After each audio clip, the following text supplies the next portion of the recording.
Kylian Mbappé.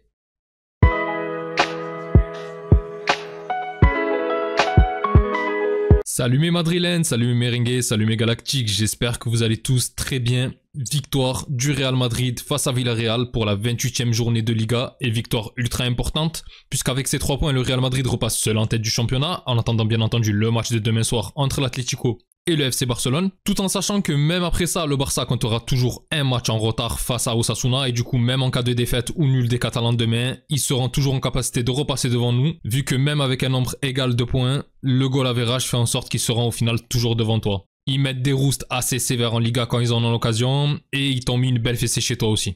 Néanmoins, avant de commencer, je tiens à féliciter Rodrigo Nataku qui avait pronostiqué totalement ses résultats avec un doublé de Kylian Mbappé. Du coup, félicitations frérot, tu t'es gavé. Et vu le début de match, honnêtement, il fallait le prédire ça. Puisque déjà, quand tu vois la compo, tu as de quoi te poser des questions. Le retour de Vasquez dans le 11 qui fait mal, bien entendu, mais qui était prévu. Et surtout, le retour, mais là, par contre, complètement incompréhensible de Tchouaméni dans la charnière défensif. Alors qu'au milieu, il a été impérial ces dernières semaines et qu'il faisait toujours partie des meilleurs joueurs dans les rencontres. Honnêtement, j'ai trouvé ça illogique. Alors, je veux bien qu'Alaba ne soit pas au top encore et qu'Ancelotti avait peur de réaligner une défense Alaba Asensio, qui pourtant avait bien tenu face au Rayo, sauf que, sans se leurrer, Tchouaméni c'est loin d'être rassurant en défense. Il n'a pas été horrible, mais encore aujourd'hui il te fait des bourdes qui coûtent cher. Et là même s'il n'est pas le seul fautif sur le but qu'on se prend, c'est quand même lui qui est un petit peu à la ramasse et sur qui le ballon rebondit dans le dos avant que Foyt ne marque. Bon, Courtois n'est pas non plus clean sur l'action, qu'on ne me dise pas qu'il n'était pas en capacité de disputer le ballon sur le centre et de le capter, au lieu de faire confiance à une défense qui est vraiment perméable cette année. D'ailleurs, sur coup de pied arrêté, ça commence vraiment à me fatiguer. J'ai l'impression que sur chaque action,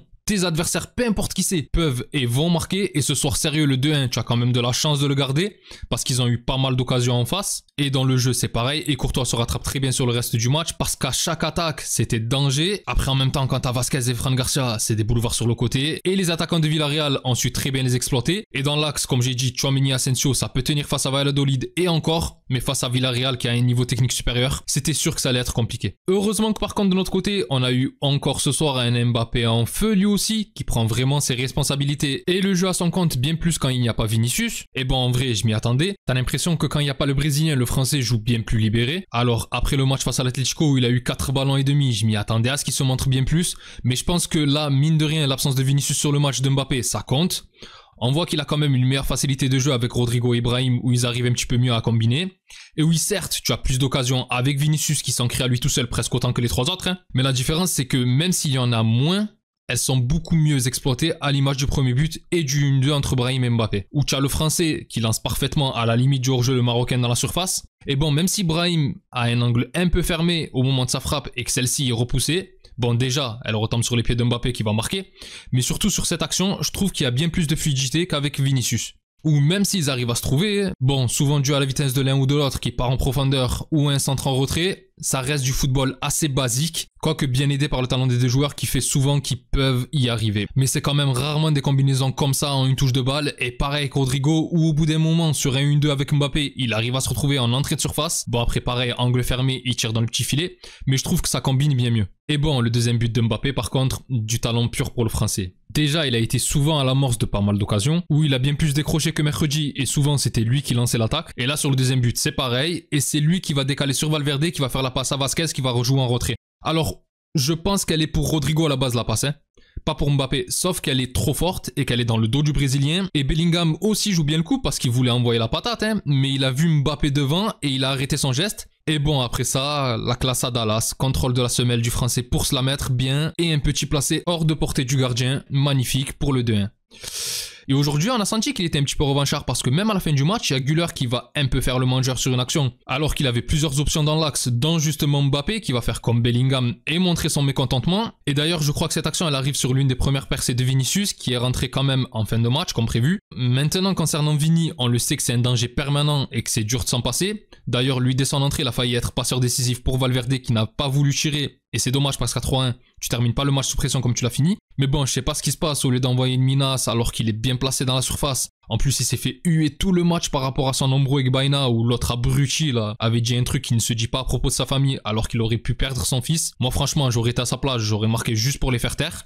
Mais là, on voit que l'Uruguayen veut assurer en décalant. Et bon, il se fait contrer sa passe de la main en plus.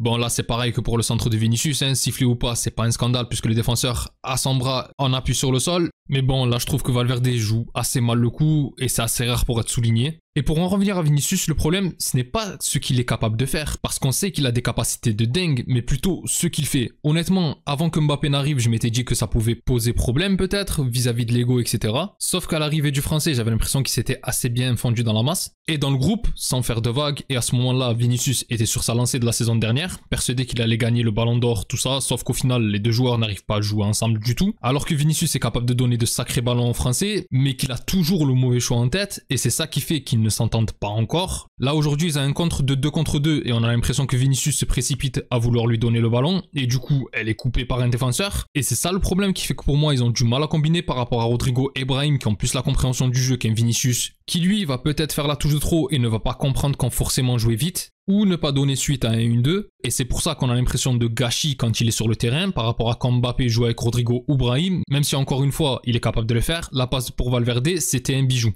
Bon, maintenant que j'ai dit tout ça, on va refaire la petite revue d'effectifs comme d'hab, en commençant par Courtois qui te sauve encore ce soir, puisque bon, en vrai, jamais de la vie il doit finir à 2-1 ce match, et même s'il aurait pu sortir sur le but, sur le reste, il a été impeccable, et le patron. Bon, Tchouaméni, j'en ai déjà parlé, en partie fautif sur le but, mais il n'a pas été horrible. Il a quand même eu de la présence en défense, surtout sur les corners, les centres, etc. où on est écœurant quand même défensivement, surtout qu'Asensio à côté de lui a pour moi été meilleur. Et en vrai, quand il est sorti, j'étais en mode bah. Mais bon, le petit doit se préparer à sa première sélection, mine de rien. Et au final, on a gagné, donc ça va. Après l'entrée de Rudiger avec Tchouaméni, je trouve qu'ils ont eu un peu plus de mal à se positionner, avec deux styles assez similaires, plus physiques qu'un Asensio qui défend plus sur la vitesse et le placement, mais bon, ça a tenu.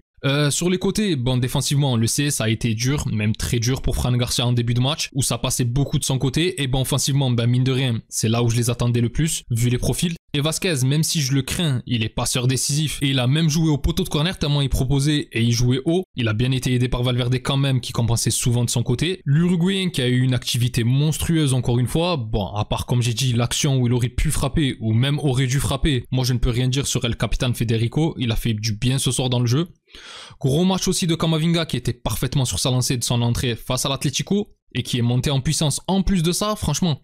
Pour moi, si on ne compte pas les buts de Mbappé, c'est lui qui devrait être homme du match, même si ça peut se jouer avec Courtois qui t'a sauvé, mais il m'a régalé ce soir et là c'est le Camavinga que j'aime voir ça. En plus, les percées qu'il arrive à faire balle au pied, oh là là, qu'elles font du bien pour ressortir. Surtout en fin de match où il fait remonter la balle à lui tout seul. Et là, comme j'ai dit, pour moi, à ce niveau-là, c'est un titulaire. Il n'y a pas photo. Bon, maintenant, Bellingham, je sais pas trop. Le problème, c'est que c'est pareil que depuis son retour de suspension. Il court de partout, il propose devant, derrière, à gauche, à droite. Sauf qu'il y a quelque chose qui manque. Déjà, il continue à s'agacer quand il perd les duels et à frapper le sol, tout ça. Bon, il en a quand même plus gagné ce soir que lors de ses dernières sorties. Et balle au pied, c'est un peu mieux. Mais même ce soir, il est frustrant parce qu'il est bon. Mais il peut faire tellement mieux que c'est rageant. Après, il y a quand même du mieux. Oui, il y a du mieux. Bon, Brahim, c'était pas son meilleur match, il a combiné un peu avec Vasquez et Mbappé, mais après il s'est un petit peu éteint, c'est dommage, ça arrive, mais bon, c'est pas grave. Pareil pour Rodrigo, bien meilleur que Brahim par contre, qui a bien combiné avec Mbappé, ils m'ont régalé à eux deux, et en plus, qu'est-ce qui défend la perte de balle, franchement, j'aime trop ce joueur, mais pareil, il s'est éteint un peu vers la fin de match, et je pense qu'il était un petit peu cuit en vrai, ça fait des semaines qu'il est excellent, et là, à mon avis, ça tenait plus au niveau des jambes. Et enfin Mbappé, j'en ai beaucoup parlé, il te met un doublé ce soir, c'est lui qui te remet premier au classement avec Courtois. Et puis voilà, on verra bien ce qui va se passer après la trêve pour la suite. Puisque bon, trêve internationale oblige, on n'aura pas de Real Madrid pendant 2 semaines. Mais bon, j'ai d'autres trucs à faire aussi à côté. J'ai ma vidéo pour les 1000 abonnés et le jeu concours. J'étais vraiment chaud à le faire ce soir, c'est pour ça que j'avais posé la caméra.